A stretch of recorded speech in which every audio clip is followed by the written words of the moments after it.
This stone was carved before the pyramids were built. Decoration. That is still the official word for carvings like these. But decoration is the word left behind when meaning has been forgotten. So what did the markings mean? A single spiral shows the world coming forth from a hidden centre. But some forms say more, a double spiral, and carved inside an Irish chamber, a triple one. Each spiral adds a level. The single spiral is the first key.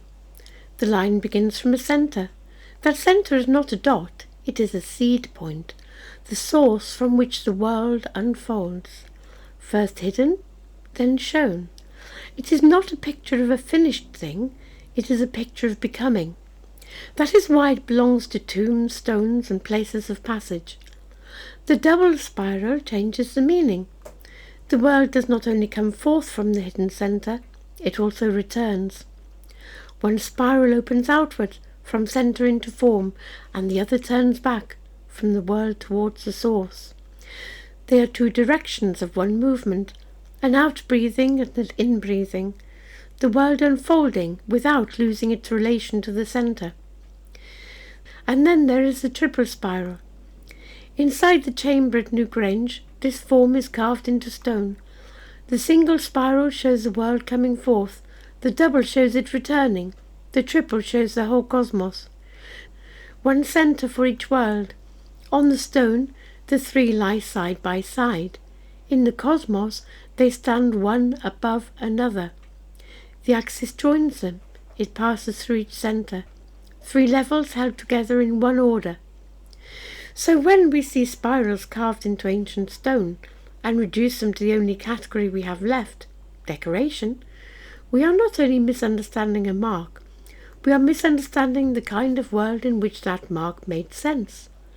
Older people lived in a cosmos where form meant something, where a stone could carry a truth, where a curve could describe the movement of becoming itself. In Maori art, the Koru still preserves the single spiral, the unfurling fern frond, new life, movement, return to origin. Pueblo and Hopi readings of spiral petroglyphs still speak of journey, migration, centre and return. Different traditions, different languages, but the same symbolic grammar. Centre, movement, return and order. And the form is older than any tradition. The tree fern was opening that same coil in the age of the dinosaurs, before the first flower, long before any hand carved it into stone. The spiral is not a prehistoric mark. It is one of the universal forms through which human beings once read reality. Only the modern West looks at such marks and sees decoration. That is the rupture. Not that the symbols stopped speaking, but that we stopped hearing them.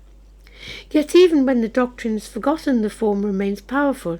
It still draws the eye, because part of us still knows what it says. The reason we struggle to read it is simple. We no longer believe the world has a centre.